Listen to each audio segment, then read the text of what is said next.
Sirta ugu weyn siraha dalka Yemen.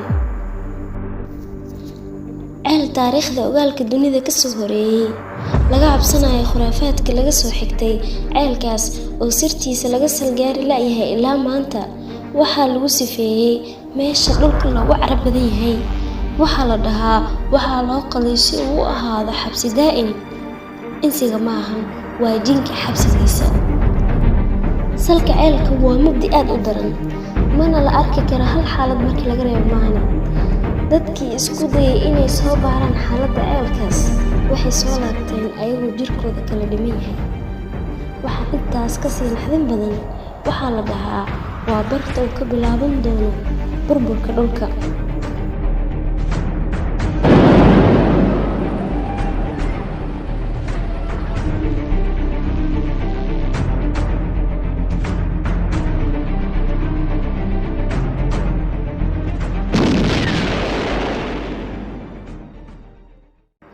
sida caadiga ah ceelka markii la helo waa lagu farxaa waana la qiimeeyaa sababtoo ah nolosheena ayaa biyaha ku tiirsan laakiin ceelka aan maanta ka hadli doono sidaa maahan ceelkan noloshu kuma tiirsana ee geerida ayaa lagu lifaaqaa nimco ma ahan waa asalka khuraafaadka cabsi iyo naxdin badan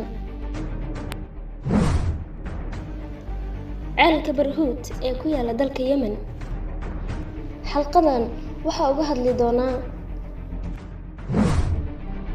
goobta uu ku yaalo ceelka Barhuut siduu yahay iyo sirta ku duugan salkiisa sheekada ceelkan magaciisa ku dheehan iyo jiritaankiisa taariikhda ka hor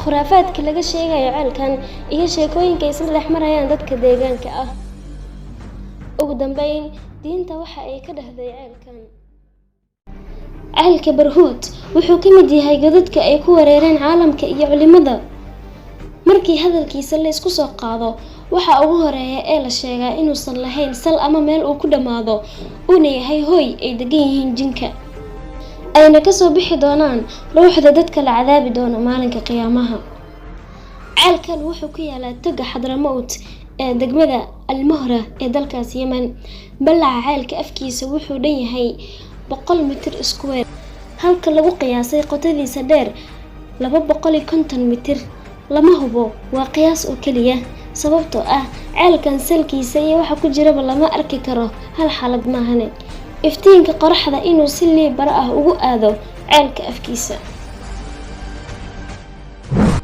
waxaa la sheegayaa inay degan yihiin masas aad u waaweyn iyo qoolleyda cadcad sida dadka deegaanka ay sheegayaan sidoo kale meesha uu ku yaalo ceelka oo ah dhul abaar ah dhinacyadiisa waxaa ka baxa doog cagaaran sidoo kale in ay si fasiix ah u maqlaan dhawaaq qulqul biyo iyo tistooda arrinkaas ay dadka deegaanka marar badan xaqiijiyeen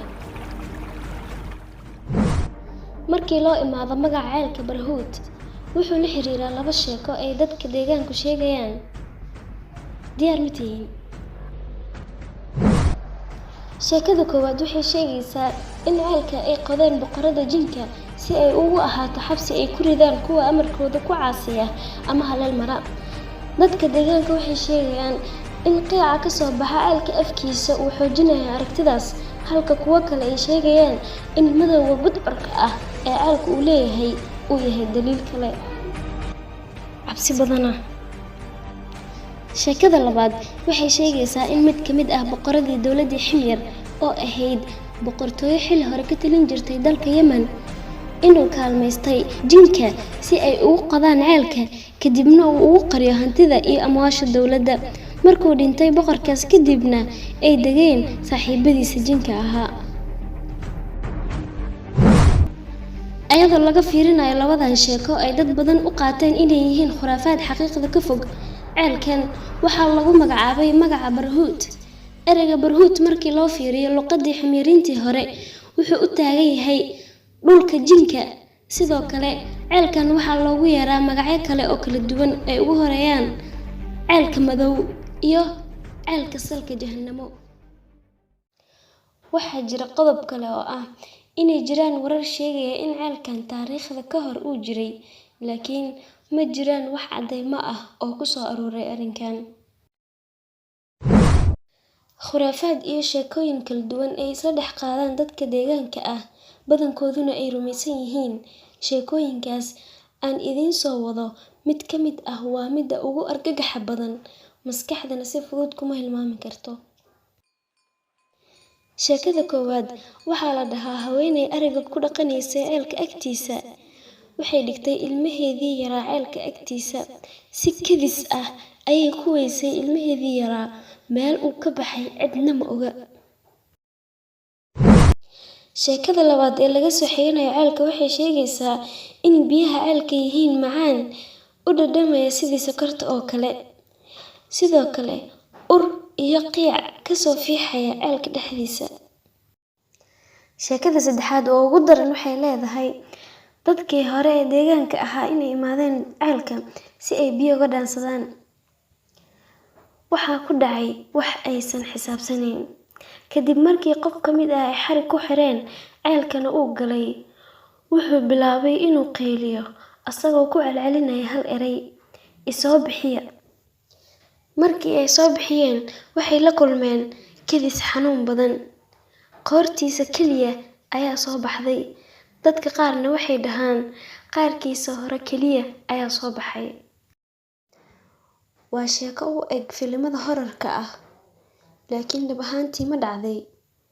Ilaaha og.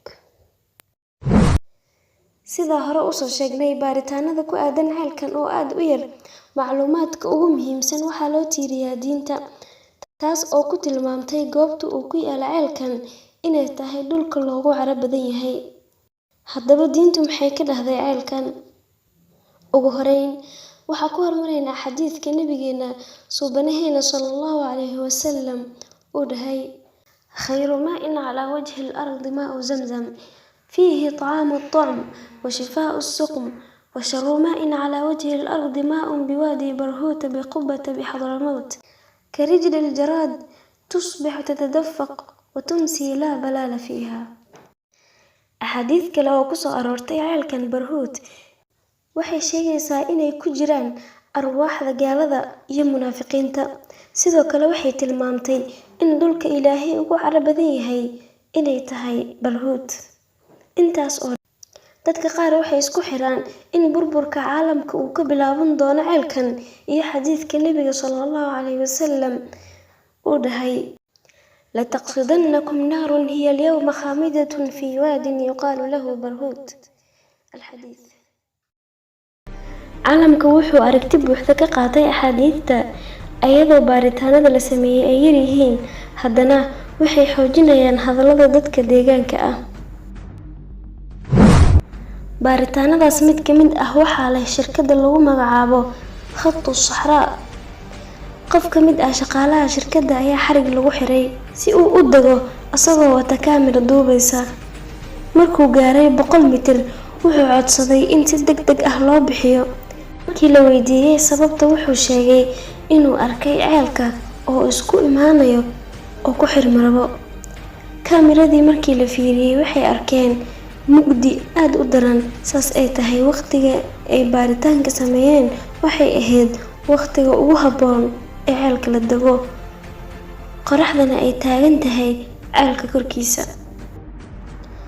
Waxaas aan soo sheegnay oo dhan, ceelka Barhuut wuxuu ahaanayaa sir daahsoon oo soo jiidata dalxiisayaasha.